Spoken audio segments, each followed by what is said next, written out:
भाई साहब, हम मुसीबत में फंस गए। देखिए ना, इन्हें चोट भी लग गई। हमारी मदद कर दीजिए प्लीज। अरे लेकिन तुम लोग हो कौन? एक्चुअली वक्त के मारे शादी में जा रहे थे कि गाड़ी खराब हो गई और ऊपर से चोट भी लगी मुझे। क्या मदद कर सकता हूँ? एक फोन करना था, मेरे मोबाइल की बैटरी चली गई। सुबह जल्दी में चार्ज नहीं कर पाया ना, इसलिए एक फोन प्लीज प्लीज। भाई साहब प्लीज हमारी मदद कर दीजिए, एक फोन करने दीजिए प्लीज। ठीक है, अंदर आ जाओ। Thank you. घर में फर्स्ट एड बॉक्स है क्या? थोड़ा पट्टी बांध देते तो। हाँ, बैठिए, सब मिलेगा, बैठिए। Okay, thank you. यस। ओह, ये आपके पास पेन किलर है क्या? बहुत पेन हो रहा है। हाँ, वो भी मिलेगा। लीजिए, पहले आप पानी पीजिए। हाँ, या। मैं अपना मोबाइल और फर्स्ट एड बॉक्स लेकर आता हूँ, ठीक है? या।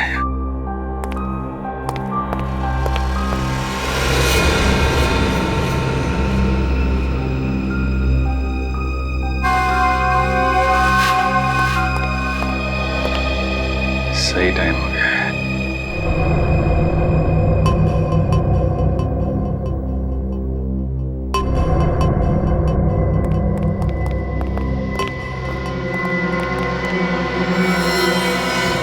अरे ये बंदूक क्यों? तुम लोग भी बड़े बेवकूफ हो, मदद मांगने है वो भी हमारे पास। कौन हो तुम लोग? लुटेरे, या तो फिर यूं कह लो कि खूनी। 2 खून तो हम कर चुके हैं और अब 2 और करेंगे, वो भी तुम्हारा। नहीं सर, प्लीज हमें मत मारिए प्लीज। ये चुपचाप गहने निकाल, सारे गहने निकाल। तुम बहुत गलत कर रहे हो। कौन हो तुम लोग? CID।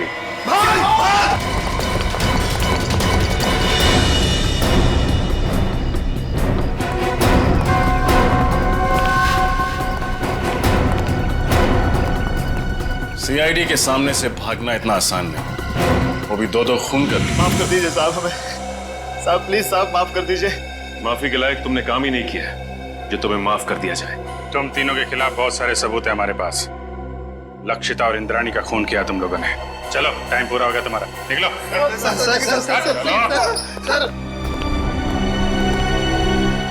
Good job. Thank you sir. चलो। जैसे कि आप देख रहे हैं, हम फिलहाल CID ब्यूरो में हैं, वहाँ से लाइव रिपोर्टिंग कर रहे हैं। पहले की तरह इस बार भी CID ऑफिसरों ने खतरनाक लैंड माफिया, जी हाँ लेडी डॉन, लक्षिता और इंद्राणी के खूनियों को पकड़ लिया है। उन तीनों खूनियों का नाम है विशाल, शौनक और राहुल। आइए अब सुनते हैं ACP प्रद्युमन का क्या कहना है। लक्षिता और इंद्राणी, इन दोनों के खूनी पकड़े गए हैं और उन्होंने अपना गुनाह कबूल भी किया है। मगर आप लोगों ने इन तीनों को इतनी जल्दी पकड़ा कैसे? कभी कभी सबूत और फोरेंसिक की जांच जब सही दिशा में हो तो खूनी को पकड़ने में ज्यादा देर नहीं लगती। सर, ये तो बहुत हाई प्रोफाइल केस है। इसमें 2 माफिया डॉन्स का मर्डर हुआ है। क्या आपको किसी प्रकार का प्रेशर फेस करना पड़ा? हाँ, कभी कभी प्रेशर तो होता ही है, मगर हमने सबूत भी ऐसे इकट्ठे किए कि उन्हें हम फांसी तक पहुंचा ही देंगे। और अगले हफ्ते हम अपनी चार्जशीट फाइल करेंगे और उसके बाद ही कोर्ट की कार्रवाई शुरू होगी। ठीक है, थैंक यू वेरी मच। अब जा सकते हैं।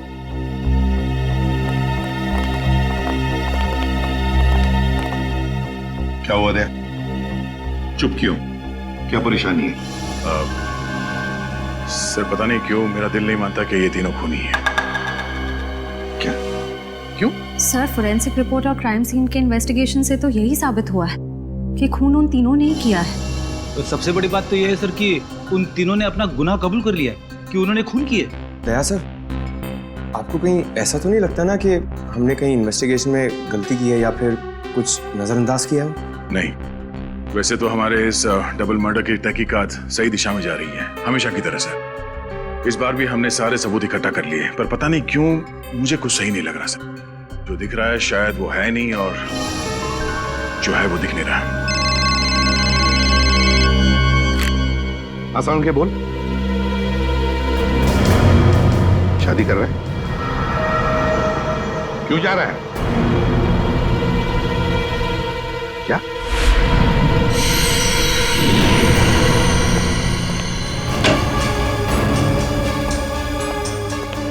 वो क्या रहा है? हाँ?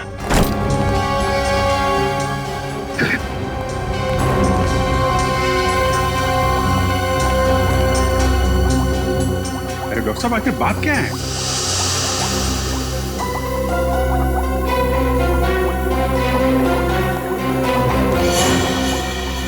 सालों के साथ छुट्टी पर जा रहे हैं और वापस कब लौटेंगे कुछ नहीं पता। क्या? छुट्टी पर जा रहे हैं? तू छुट्टी ले कैसे सकता है? हाँ? अरे यार, इस पे इतना हाइपर होने की क्या जरूरत है? हाँ? मैं छुट्टी पे जा रहा हूँ क्योंकि मेरी तबीयत ठीक नहीं है और मैं अपने घर जा रहा हूँ छुट्टियां लेकर के, किसी दूसरी दुनिया में नहीं जा रहा हूँ। क्योंकि मुझे इस लैब में ये इन लाशों से, इस केमिकल सेक्शन से मेरी तबीयत खराब होती है। मैं थोड़े दिन आराम करना चाहता हूँ, बस इतनी सी बात है। बस इतनी सी बात है। ये कौन है? तुम कौन? सर, मैं इनकी पर्सनल नर्स हूँ। मेरा नाम मोनिका है। एक्चुअली इनकी ईसीजी रिपोर्ट्स बहुत खराब आई हैं, इसीलिए डॉक्टर ने इन्हें कंप्लीट रेस्ट करने के लिए बोला है। पागल हो गया तू? बता क्यों नहीं पहले तूने? क्या बता था? मुझे अब खुद पता चला है तो मैं तुम्हें पहले क्या बताता? लेकिन सालों के साहब, तब तक फॉरेंसिक डिपार्टमेंट की जिम्मेदारी कौन संभालेगा?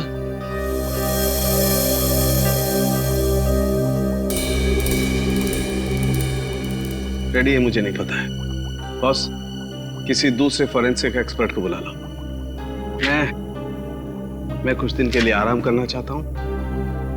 मुझसे अब कुछ नहीं हो सकता है और मुझे नहीं मालूम मैं कब वापस लौटूंगा। Thank you.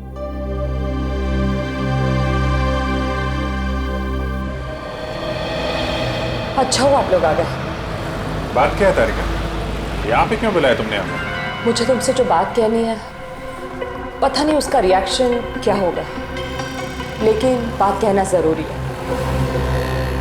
सालों के सर का बर्ताव और उनके काम करने का ढंग कुछ दिनों से बहुत अजीब हो गया है। क्या मतलब है तुम्हारा? देखो, आप लोग प्लीज मुझे गलत मत समझिए। सालों के सर मेरे गुरु हैं।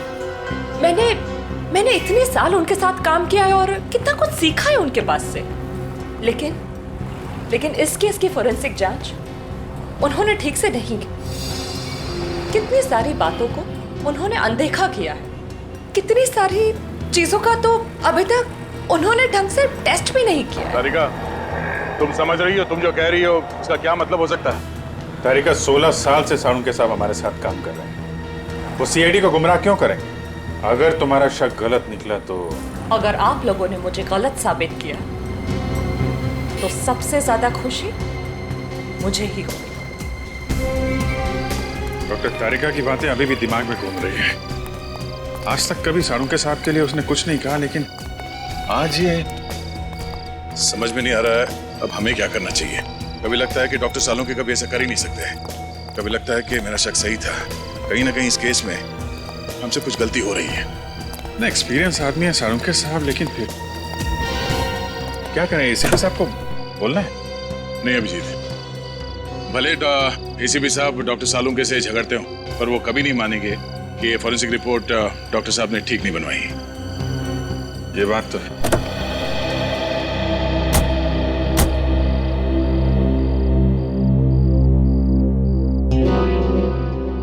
ये क्या है? मैं देखता हूं।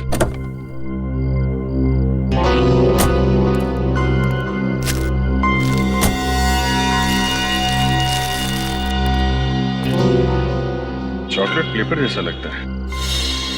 Chocolate paper? इतने प्यार से फोल्ड करके किसी ने वाइपर पे क्यों रखा?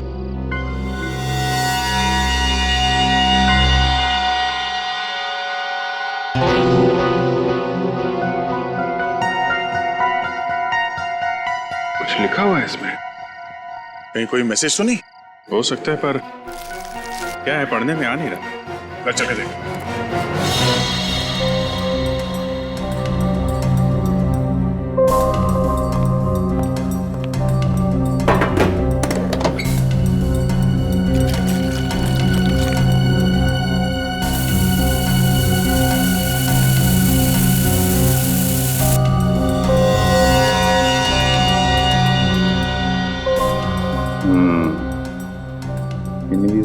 से लिखा गया था,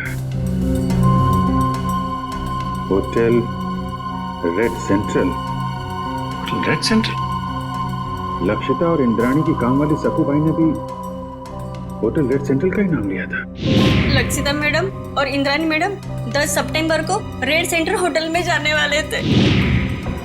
होटल रेड सेंट्रल 111 10/9 111 10/9 10/9 मतलब 10 सितंबर, और 111 इस होटल का रूम नंबर हो सकता है। 10 सितंबर को लक्षिता और इंद्रानी का खून हुआ था। कहीं इस होटल रेड सेंट्रल के कमरा नंबर 111 का इस डबल मर्डर केस से कोई संबंध तो नहीं है? हो सकता है दया, इसका पता लगाना पड़ेगा।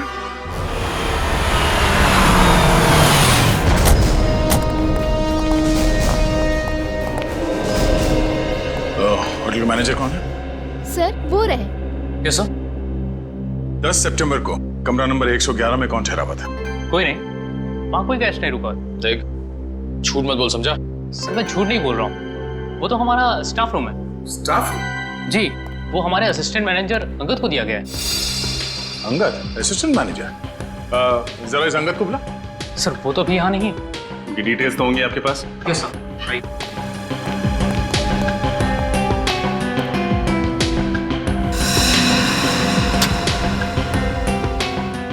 ये अंगद इस वक्त कहाँ होगा, कुछ मालूम है? नहीं सर, अंगद सर अचानक कहीं चले गए हैं। अचानक कहीं चले गए? हाँ सर, 10 तारीख को शाम को 6:30 से 7 के बीच वो रूम की चाबी लेकर बाहर निकला और आते ही बोला कि उसे मुंबई से बाहर जाना है, उसे कुछ दिनों के लिए छुट्टी चाहिए। और कहाँ गया ये बता के नहीं गया? नहीं सर, इनफैक्ट वो अपना सामान लेने अपने रूम में भी नहीं आया। और उस दिन से उनका कमरा खोला भी नहीं गया है। तो आप खोलिए, हमें कमरा नंबर 111 की तलाशी लेनी है।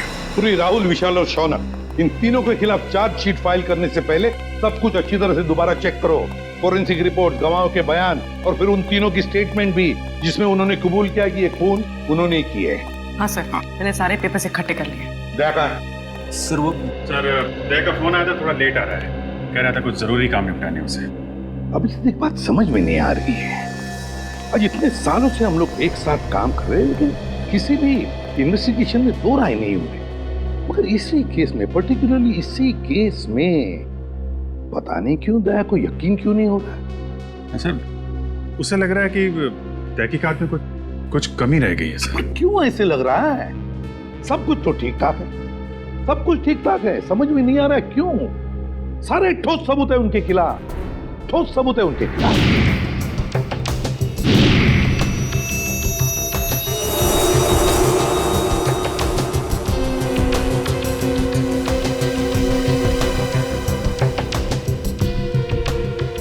सर, लक्षिता को माथे पे गोली मारी गई है और इंद्रानी को गले पे। और दोनों ही गोलियां आर पार हो गई हैं। हाँ सर, और दोनों के शरीर पे कोई चोट या खरोच के निशान नहीं है। मतलब मौत से पहले हाथापाई नहीं हुई?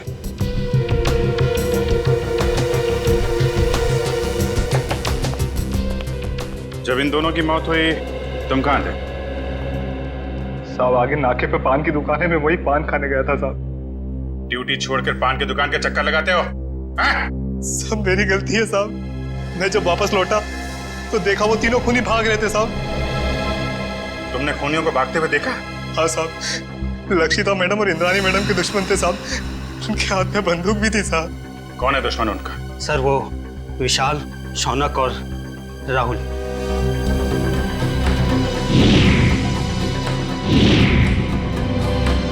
विशाल, शौनक और राहुल, ये तीनों तो वही है ना जिनके घर हथियार लेते तुम्हारी मैडम ने? ठीक कहा सर आपने।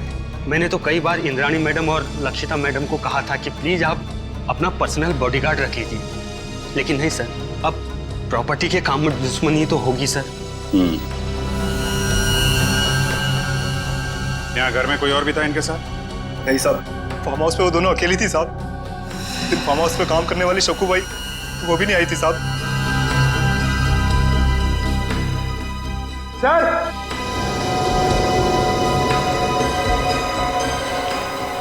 हाँ भगत। सर ये देखिए, यहाँ पे ये खून है और जूते ऐसा कोई निशान बनाया वहां पे। शायद खूनी का हो सकता है, लेकिन फिर खून यहाँ पर कैसे आया? हाँ सर, जब खूनी ने लक्षिता और इंद्राणी पे गोली चलाई तो वो लोग सोफे के आसपास बैठे हुए थे, तो खून वहां होना चाहिए था। खून यहाँ पे कैसे आया? ठीक है ना, लेकिन ये भी हो सकता है कि उनको गोली मारने के बाद खूनी यहाँ से भाग रहे हों और कोई सीढ़ी पे लड़खड़ा के गिर गया, चोट लग गई और खून निकल आया। सही हो सकता है। पंकज, ये दीवार पे जितने भी बुलेट्स हैं सबको निकालो और फोरेंसिक लैब भेज दो। सर फिर तो बैलिस्टिक रिपोर्ट से पता चल जाएगा कि लक्षिता और इंद्राणी पे यही गोलियां चली थी यानी। करेक्ट। और उंगलियों के निशान और खून की जांच से यह भी पता चल जाएगा कि वो खून विशाल, शौनक और राहुल में से किसका है। एक काम करो, जितने भी आई विटनेस है सबके स्टेटमेंट लो और तुषार से साइन करा लो। सर। रजत, सक्कू भाई को बुलवाओ, पूछताछ करो उससे। सचिन, विशाल, शौनक और राहुल तीनों की फोटोग्राफ सारे पुलिस स्टेशन में भेजो। सारे मोबाइल वैन और चेक नाके पे भी भेजो। तीनों बच के जाने नहीं चाहिए। सक्कू भाई, मैं तुमसे कुछ सवाल पूछूंगा, सब सच सच बताना। साहब, सक्कू भाई कभी झूठ नहीं बोलती। अच्छी बात है। आज तुमने लक्षिता मैडम और इंद्राणी मैडम के बर्ताव में कुछ अजीब पाया था? नहीं साहब। अच्छा, राहुल, शौनक और विशाल, इन तीनों का तुम्हारे मैडम के साथ कभी कोई झगड़ा हुआ था? नहीं साहब, मैंने कभी कोई झगड़ा नहीं देखा। तुम्हारी दोनों मैडम यही रहती? नहीं साहब, शनिवार और रविवार को आराम करने के लिए वो फार्म हाउस आ जाते थे और सोमवार को चले जाते थे साहब। और कुछ याद है तुम्हें? हाँ साहब, लक्षिता मैडम और Indrani madam hotel red centre में जाने वाले थे।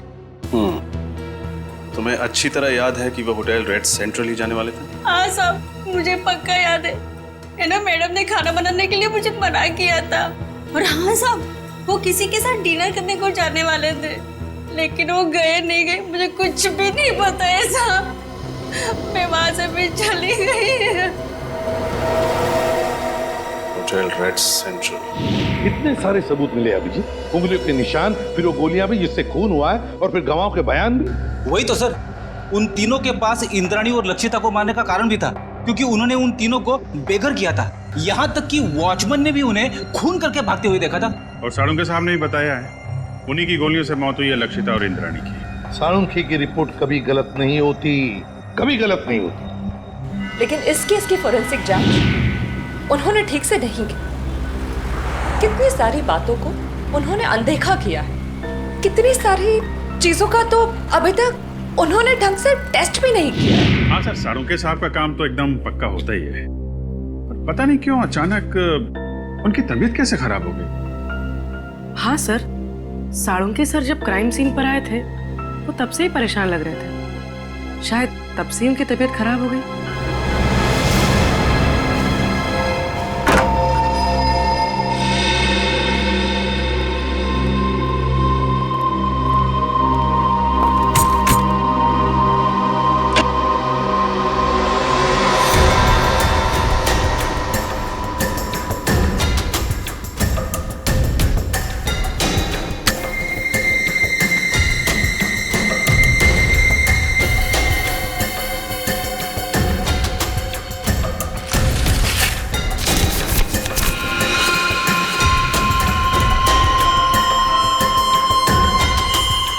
ये तो ब्लड सैंपल कलेक्ट करने की बॉटल है।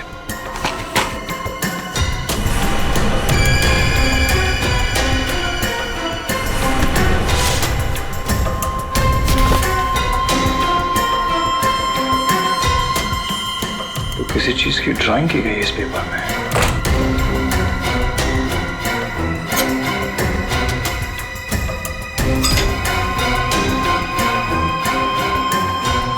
उंगलियों के निशान।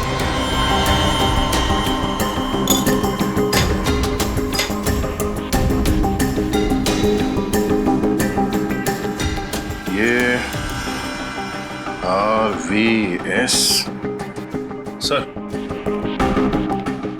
ये देखिए, लगता है कोई अलग अलग आदमियों के उंगलियों के निशान बना रहा था। मैनेजर साहब, क्या इस कमरे में अंदर के अलावा कोई और गया? नहीं सर, वही रहता था। मेरा इस मरीज में ये RVS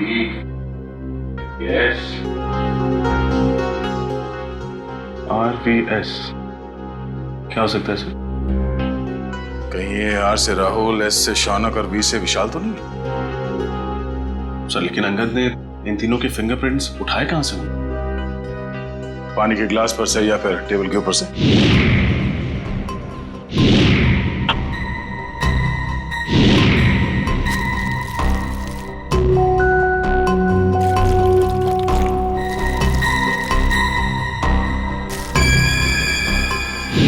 सर ये देखिए सर, इस पेपर पे कुछ ड्राइंग बनाए गए हैं और ये ब्लड सैंपल की बोतल मिली है सर। तो लगता है इंद्रानी और लक्षिता के मर्डर में इस संगत का हाथ है सर।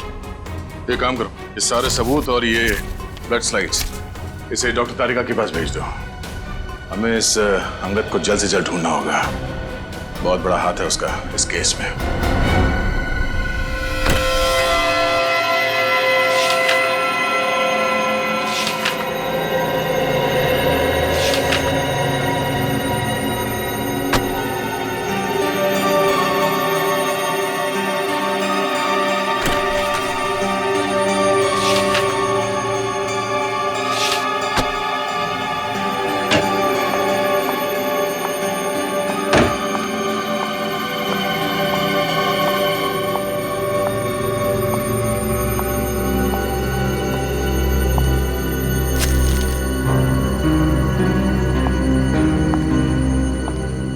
सब आप सचमुच जा रहे हैं? हाँ तारिका, मेरा काम खत्म हो गया है। और अब ये forensic lab, chemical section, evidence room, इन सब की चाबी तुम संभालो। मैंने अपनी जरूरत के कुछ कागजात अपने साथ ले लिए। लेकिन सर आप ये पेपर्स और फाइल्स क्यों लेकर जा रहे हैं? आपकी तबीयत खराब है इसलिए आपने छुट्टी ली है ना, आराम करने के लिए? या फिर घर पे भी काम करने का इरादा है? नहीं नहीं, ऐसी बात नहीं तारिका। देखो, यहाँ का काम तो तुम संभाल लोगी, लेकिन भाई अगर कभी मुझे लैब की याद आई तो इन फाइल्स को देख करके अपना मन बहला लूंगा। सर आप ऐसे क्यों बात कर रहे हैं? आप वापस लौटने वाले हैं ना ठीक होकर? हाँ यस जरूर। एनीवे, तुम मेरी चिंता छोड़ो, यहाँ मन लगा के काम करना। देखो अब तुम्हारी जिम्मेदारी ज्यादा बढ़ गई है। अब सर अब हमें चलना चाहिए। आपके खाने का भी वक्त हो रहा है और फिर आपको दवाई भी तो देनी है ना।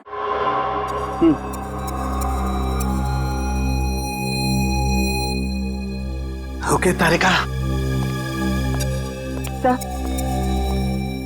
सर अपना ख्याल रखिएगा और जल्दी से ठीक होकर वापस आइए। And you take care of yourself. चलिए।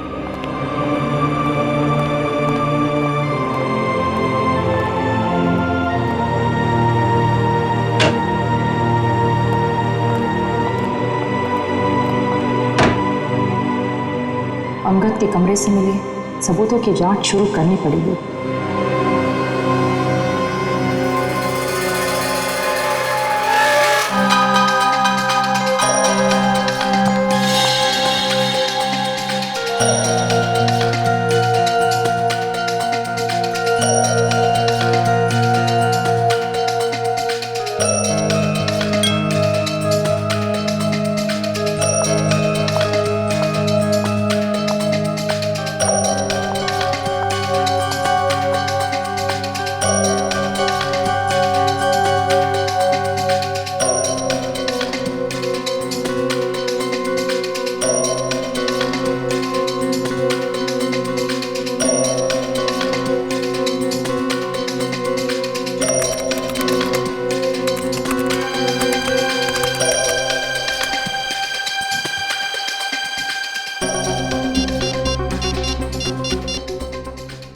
हेलो, डीएनए लैब जी, मुझे डीएनए की जांच करवानी है। हाँ, स्लाइड और रेफरेंस फाइल दोनों भी रेडी है।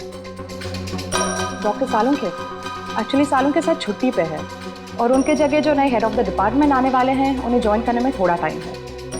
लेकिन मैं इस केस में बिल्कुल डिले नहीं कर सकती, इसलिए प्लीज़ आप रिपोर्ट जल्द से जल्द रेडी कर दीजिए। Okay, thank you very much.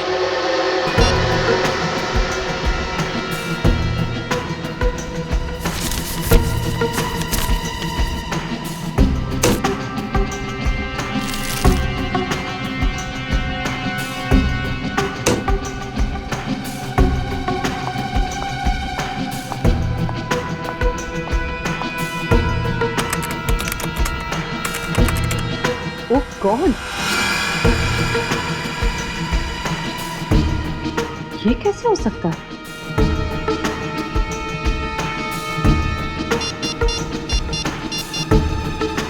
Hello,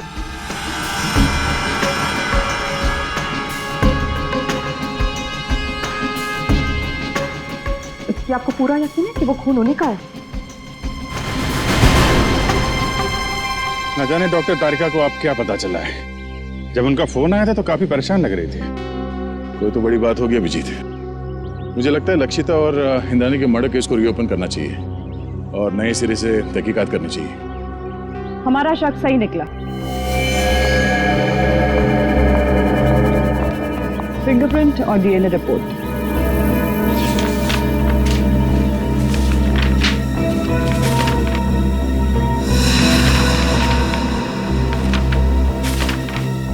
ये क्या? अंगद के कमरे से जो खून, बाल और फिंगरप्रिंट्स मिले थे वो शौनक, विशाल और राहुल से मैच हो गए। कमाल है, शौनक, विशाल और राहुल के खून और फिंगरप्रिंट्स हमें क्राइम सीन पे भी मिले थे। लक्षिता के पनवेल वाले फार्म हाउस पे, जहां पे उनकी लाशें मिली थी हमें। यही बात तो मेरी भी समझ में नहीं आ रही। अगर विशाल, शौनक और राहुल ने उन दोनों औरतों को उनके पनवेल वाले फार्म हाउस में मारा है, तो फिर उनके बाल, खून और फिंगरप्रिंट्स होटल रेड सेंट्रल के किसी स्टाफ रूम में कैसे आ गए? सर, राहुल, विशाल और मैं, हम तीनों हमारे गैर कानूनी सौदे के लिए होटल रेड सेंट्रल जाया करते थे। लेकिन सर, मैं कसम खा के कहता हूँ कि हम तीनों अंगद से कभी नहीं मिले। सर, मुझे तो ये भी नहीं पता कि मेरे उंगलियों के निशान अंगद के कमरे में आए कैसे। अंगद को पहले कभी मिले नहीं थे। रेडी, अंगद का फोटो दिखाओ। अब फोटो को देखकर बताओ, क्या तुमने इस आदमी को पहले कभी देखा है? जानते हो इसे? ये अंगद है, असिस्टेंट मैनेजर था रेड सेंट्रल होटल का। नहीं सर, हो सकता है कि आते जाते देख लिया हो, लेकिन सर मेरी इससे कभी कोई बातचीत नहीं हुई सर। हो सकता है तुम्हारे साथी विशाल और राहुल अंगद को जानते हो? नहीं सर, मैं दावे के साथ कह सकता हूँ कि राहुल और विशाल भी अंगद के लिए अजनबी है। शौनक, इस छोटी सी बोतल में हमें तुम्हारा खून मिला था। मेरा खून? हाँ, ये भी अंगद के होटल के कमरे से मिला था हमें। तुम्हारा ये खून वहां अंगद के कमरे में कैसे आया? मुझे नहीं पता सर। क्या पिछले 8-10 दिन में तुम्हें कोई चोट लगी थी जिसके कारण बहुत ज्यादा खून बहा? नहीं सर, ऐसा तो कुछ भी नहीं हुआ। तो फिर तुम्हारा एक खून इस बोतल में कैसे आया? सर, कुछ दिन पहले मुझे एक एलर्जी अटैक आया था। उसका ब्लड टेस्ट कराने के लिए मैं हॉस्पिटल गया था। तो हो सकता है कि... कौन सा hospital? Sir, paradise health care hospital. Paradise health care hospital? हाँ हाँ सर। उस पैथोलॉजिस्ट का नाम पता है तुम्हें जिसने तुम्हारा खून लिया था? सर, नाम तो नहीं पता, लेकिन सर वो दिखने में थोड़ी सी सावली थी, बाल उसके घुंघराले थे। सर, वो हॉस्पिटल की जूनियर पैथोलॉजिस्ट थी सर। सर, मुझे तो लगता है कि शौनक और उसके साथियों ने ही लक्षिता और इंद्राणी का खून किया है और ये सब ड्रामा कर रहा है, नाटक कर रहा है। इसे ले जाओ, जाओ। चलो सर। सर, जब से ये केस रीओपन हुआ है तब से और उलझता जा रहा है। पहले किसी ने मेरी गाड़ी में उस चॉकलेट के पेपर पे होटल रेड सेंटर लिखा और उसी होटल के कमरे से ये अंगद गायब हो गया और उसके कमरे में से इन तीनों के बाल, फिंगरप्रिंट्स और खून मिले। और सर और क्या? सर समझ में नहीं आ रहा कैसे कहूं आपको मेरी बात का यकीन होगा या नहीं। यकीन करूंगा या नहीं? साफ साफ बताओ दया। सर वो डॉक्टर तारिका को डॉक्टर सालुंग के बर्ताव पे कुछ परेशानी है सर। उसे लगता है कि पोस्टमार्टम और फॉरेंसिक जांच के दौरान वो कुछ परेशान से थे और उन्होंने ये सारे टेस्ट जल्दबाजी में किए थे। तुम सालुंखे पर शक कर रहे हो दया? सर कुछ बात तो जरूर है। साफ साफ बताओ दया, बताओ बात क्या है? सर मुझे लगता है कि सेहत का तो सिर्फ बहाना है। क्या मतलब? सर मतलब डॉक्टर सालुंखे का लैब में ना आने की असली वजह कहीं ये लक्षिता और इंद्रानी के डबल मर्डर केस तो नहीं है? अगर ये बात है दया तो सालुंखे से मिलना पड़ेगा।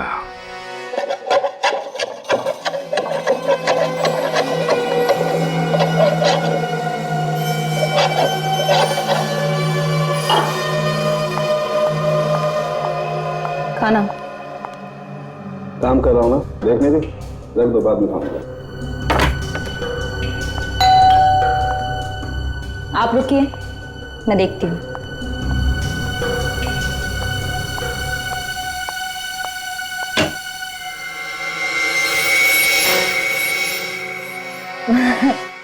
सर आप आइए ना प्लीज। अरे प्रद्युमन, दया, अरे आप सब लोग यहाँ? हाँ, तू इतना चौंक क्यों गया हमें देखकर? नहीं मतलब आप सब लोग यहाँ मेरे घर पे इस वक्त किस लिए? हम ये पूछ रहे हैं कि आपकी तबीयत कैसी है। वैसे तो हम यहाँ फोन करके आना चाहते थे, पर आपका फोन कब से स्विच ऑफ आ रहा है। हाँ, वो बैटरी का प्रॉब्लम होगा। सर आपकी तबीयत कैसी है अब? मेरी तबीयत के बारे में छोड़ो, आप लोग ये बताओ कि आप लोग यहाँ पर किस लिए आए? क्यों, बस कुछ प्रॉब्लम हुई है? आसाम की प्रॉब्लम तो हुई है। हमारी इन्वेस्टिगेशन और तुम्हारे फोरेंसिक रिपोर्ट में कुछ गलती है। हाँ, गलती? हाँ, हो सकती है, गलती हो सकती है। गलती आपके इन्वेस्टिगेशन में हो सकती है, मेरी रिपोर्ट में कोई गलती नहीं हो सकती। मैं कभी कोई गलती नहीं करता हूं। कहीं आप मेरी 16 साल की काबिलियत पर शक तो नहीं कर रहे? सर प्लीज आप नाराज मत होइए, हमें बस लगा कि आपकी तबीयत खराब थी तो शायद गलती से आपसे कुछ चीजें नजरअंदाज हो गई हो, गलती से। डॉक्टर साहब, हम ये नहीं कह रहे कि आपने जानबूझ के कोई गलती की है। हमें बस इस बात की फिक्र है कि किसी बेगुनाह को सजा ना हो जाए। बेगुनाह को सजा नहीं होनी चाहिए। बेवकूफ नजर आता हूं मैं? मेरी शक्ल पर लिखा है कि मैं बेवकूफ हूं? क्या मतलब क्या आपका? 16 साल के बाद आप लोग मेरी काबिलियत पर, मेरी ईमानदारी पर शक कर रहे हैं। 16 साल मैंने ईमानदारी से काम किया और अब आप लोग घुमा घुमा करके ये कहना चाहते हैं कि सालुखे बेवकूफ है। इतना गुस्सा क्यों हो रहा है? मैं गुस्सा इसलिए हो रहा हूं बॉस, तुम ये कहना चाहते हो कि 16 साल के बाद सालुखे बेईमान है, उसने गलती की है, वो नाकाबिल है। ओके, अगर ऐसा है तो आप इंद्राणी और लक्षिता का पोस्टमार्टम दोबारा करवा लीजिए। That's it, बस। अरे सर, डॉक्टर साहब बात तो सुनिए। ये सालुंखे साहब को हो क्या गया? उन्होंने एक बार भी नहीं पूछा कि हमें उनकी रिपोर्ट में कौन सी गलत बात लगती है। वही तो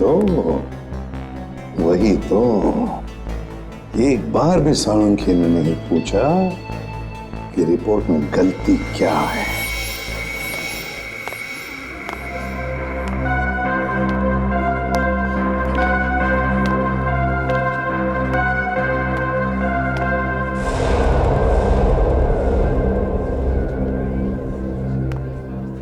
भाई साहब, हाँ? ये स्लिप देखकर बताइए। हाँ, आप इस डोर से अंदर चले जाइए।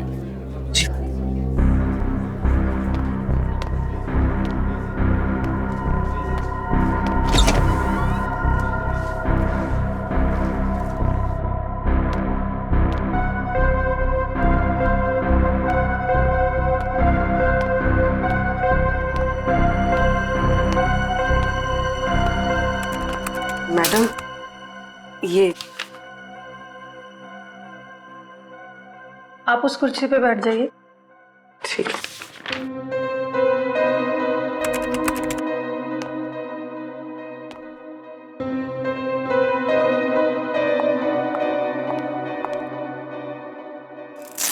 अपना हाथ दीजिए।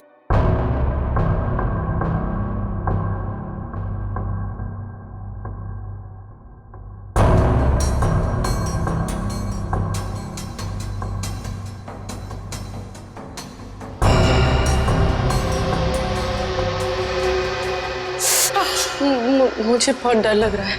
घबराइए मत, आपको कुछ नहीं होगा। दीजिए।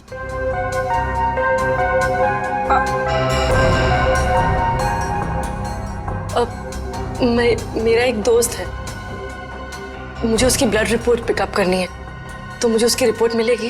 पेमेंट स्लिप है आपके पास? स्लिप तो नहीं लाई हूँ, लेकिन उसकी रिपोर्ट्स बहुत अर्जेंट है। वो बीमार है तो आ नहीं सकता। उसका नाम शौनक है। ठीक है, मैं चेक करके आपको बताती हूँ। लेकिन मैंने तो किसी शौनक की रिपोर्ट नहीं देखी, और अगर होती तो रिकॉर्ड में होती। आप यहीं पे रुकिए, मैं देख के बताती हूँ।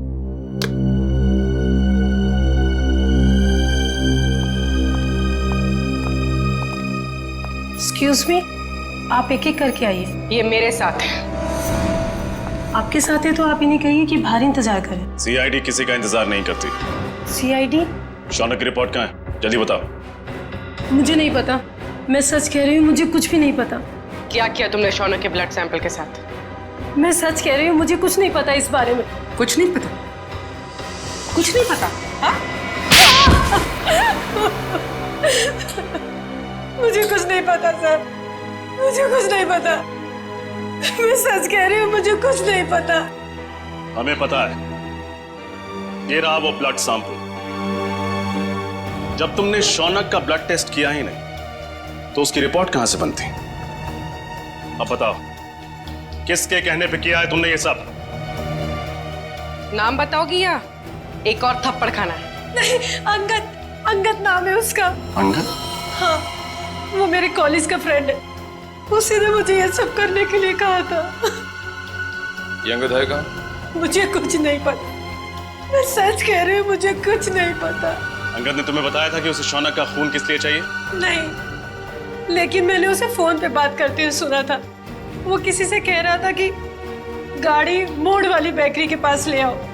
मैंने दोस्त समझ के उसका काम कर दिया और बिल्कुल भी सीरियसली नहीं लिया। बाद में मुझे भी शक हुआ कि वो इस खून का कुछ गलत इस्तेमाल करने वाला है। मैं सच कह रही हूँ। अंगद ने शौनक के खून का इस्तेमाल तो किया, लेकिन क्यों? तारिका, राहुल, विशाल और शौनक, ये तीनों खूनी अंगद को जानते तक नहीं थे। फिर भी उनके उंगलियों के निशान उसके होटल के कमरे में मिले। इसका मतलब है फोरेंसिक इन्वेस्टिगेशन में कोई ना कोई गलती हुई है। बस दोबारा पोस्टमार्टम करना पड़ेगा। आप क्या कह रहे हैं एसीपी सर? डॉक्टर सालुंके ने तो बस गुस्से में दोबारा पोस्टमार्टम के बारे में कहा था, क्योंकि उन्हें लगा कि हम सब उन पर शक कर रहे हैं। तो शक की वजह है हमारे पास तारिका, शक की वजह है। बस पोस्टमार्टम करना पड़ेगा। लेकिन सर, डॉक्टर सालुंके के बिना मेरा दोबारा पोस्टमार्टम करना सही होगा? तुम अकेली नहीं हो तारिका। दिल्ली ब्रांच से एक बहुत बड़े फॉरेंसिक एक्सपर्ट आ रहे हैं। जब तक डॉक्टर सालुंके काम पर वापस नहीं आ जाते, doctor Sameer head of department की जिम्मेदारी संभालेंगे। मैं आ गया हूं सर। आइए आइए doctor Sameer, welcome. Thank you sir. Doctor Sameer, ये है डॉक्टर तारिका। इस केस में आपको इनके साथ ही काम करना है। Hello doctor. Hello doctor Sameer, आपके बारे में मैंने बहुत सुना है। आपको तो जीनियस कहा जाता है। नो डॉक्टर तारिका, रियल जीनियस डॉक्टर सालुंके हैं, जिनके साथ तुम इतने सालों से काम करती आई हो।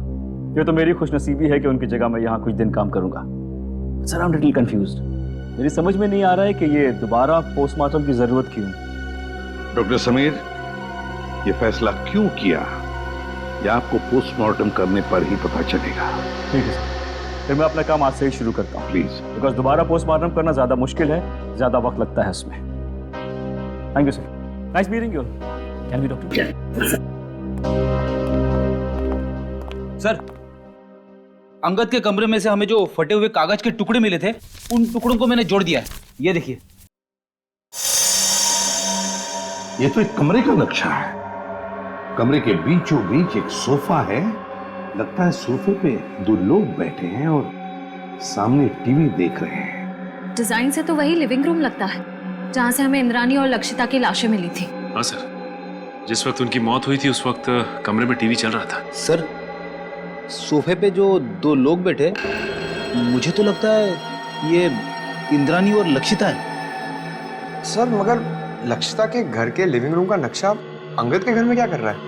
सर कहीं ऐसा तो नहीं कि ये नक्शा अंगद ने बनाया हो? सर, लक्षिता और इंद्रानी इन दोनों का खून 9 से 11 के बीच में हुआ था सर।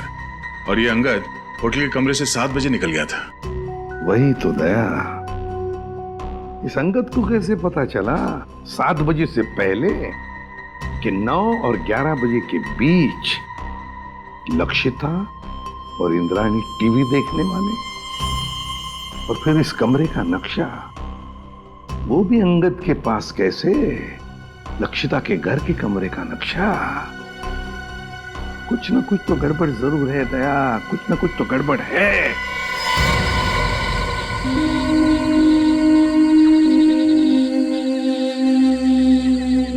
आप लोगों ने पुलिस बीट को फोन किया था? जी हाँ।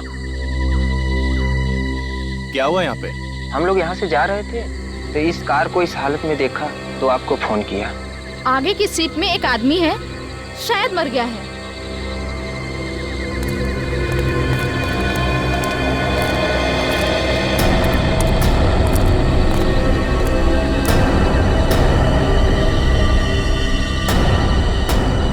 अरे ये तो वही है।